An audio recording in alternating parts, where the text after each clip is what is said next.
Alright, y'all, so this is a very serious video. I'm doing this for you. I ask that you share this video out. I'm reading this for you. Please make this go viral. Please make it reach billions. It's prophecy and it's happening now. And I think that maybe it will give you a little bit of insight into what's going on. And it needs to be said. I said it, and it needs to be read again. I'm going to read it over again. It's a Buddhist text, but it's a chapter from the King of Glory Sutras called the Exalted Sublime Goal of Light, and it's on the inviolable commitments of divine kings. And I normally don't do things like this. I try to keep it light, but this is a very serious topic. And here I am, sitting out here at a church on the Wi-Fi, and I'm going to use this time constructively to read this to you. And please pay attention. Please take it to heart. Please take 3 deep breaths before listening, and digest what you hear. It's not funny. It's not anything. Just process it and meditate on it. Thank you. Chapter 12. Chapter on the royal treatise entitled The Inviolable Commitments of Divine Kings.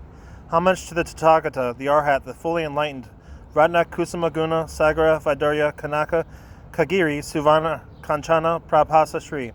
Homage to the Tathagata, the Arhat, the fully enlightened Shakyamuni, whose body is adorned with hundreds of thousands of millions of virtues, and who makes the light of this Dharma blaze forth.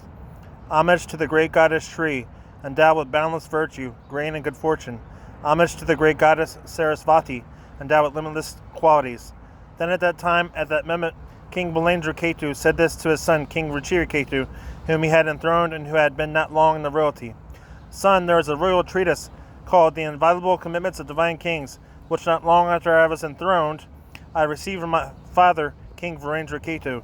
I reigned the kingdom for 20,000 years according to that royal treatise, and I do not recollect being on the wrong side for even a single moment of thought. O son, what then is this royal treatise, The Inviolable Commitments of Divine Kings? O noble goddess, at that moment, King Balendra Ketu clearly expounded the inviolable commitments of divine kings, the royal treatise, to his son, King Ruchira Ketu, in these verses. I will explain the royal treatise, which benefits all beings, cuts through misgivings, and extinguishes every misdeed. O kings, all, one by one, be in a state of delight. Listen with your hands folded in reverence to this entire commitments of divine kings.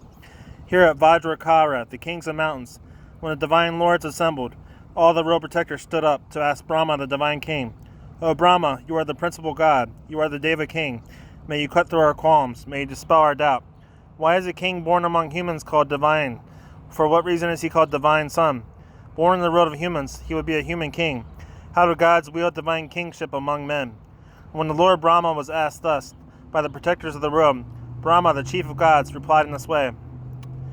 As the guardians of the world ask me thus, for the benefit of all beings, I will reveal this sublime treatise. I will explain the origin of kings who are born in the realm of humans, and by what means they become kings in their lands, kings of their lands. Blessed by divine kings, they enter into their mother's womb. Being first blessed by gods, afterwards they enter her womb. Once born in the human world, they become kings of humans. From gods they are born, thus they are called divine son, granting them a share of royalty and saying, you are the son of gods. The divine rulers of 33 create such human kings in this way, in order to bring misconduct to an end, thwart what is against the Dharma, and set beings in virtuous deeds, so they may ascend to celestial abodes.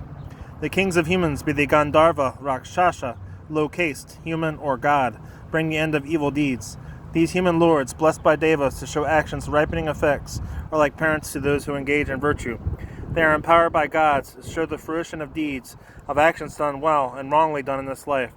When the lords overlook evil acts committed in their land, and to those who are unlawful feel to mete out befitting revenge, through neglect of unlawful deeds, that which is not Dharma will triumph.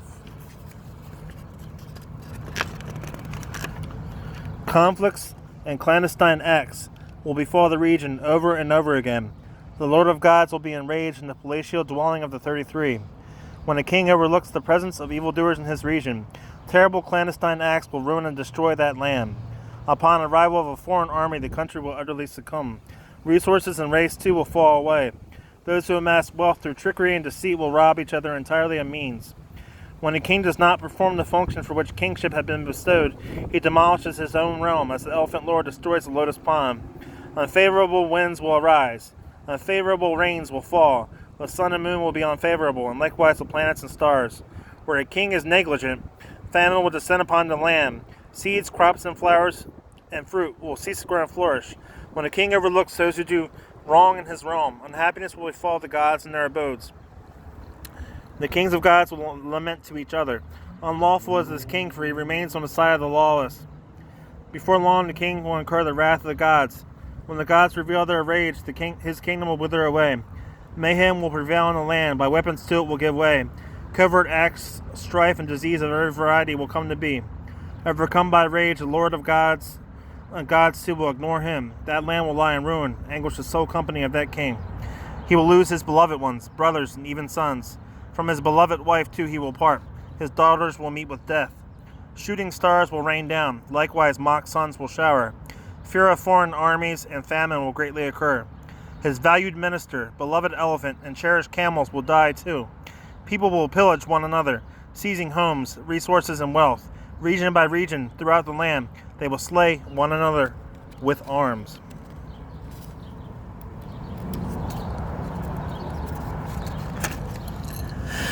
Strife, squabbles, and deception will tear apart their land. Demons will enter into the region. Terrible diseases will plague them. Even the venerable ones, their ministers and retinues too, will succumb to wickedness and deceit. When those devoid of virtue become venerated in the land, those law-abiding and virtuous ones will always be victimized.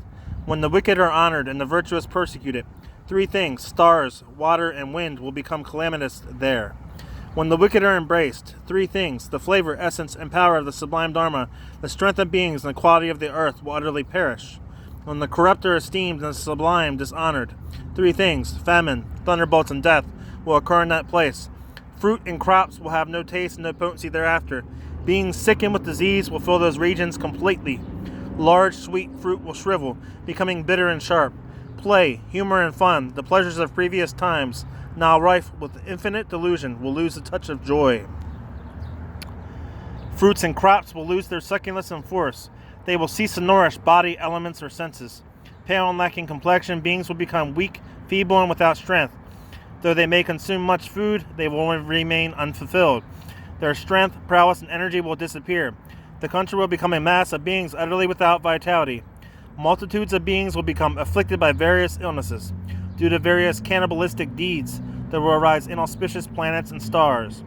When the king is undharmic and on the side of those lacking virtue, the triple realms and the sphere of the three worlds will completely perish. When the king is partisan, ignoring those who commit misdeeds, misfortunes such as these and their regions will come to be. When he overlooks those evildoers, a king neglects to wield his kingship according to the role bestowed upon him by the Lord of gods. Those who perform virtuous actions will be reborn in the Deva abodes. Those who commit negative deeds will be reborn among hungry ghosts, animals, and hell beings. When a king ignores those who carry out misdeeds in his realm, through those misdeeds gods will fall from the heaven of the 33. When a king does not fulfill his duty, he is no longer his forefather's son, and the kings of gods will rain misfortune upon his kingdom. When his lands are ravaged by rampant, disorderly acts, he should quell these transgressions and encourage positive deeds. Thus have the lords of gods vested kingship upon him in the human realm. It is he who effects fruition for beings in this life, for he demonstrates the ripened effects of deeds done well and wrongly done. For this reason he is called king.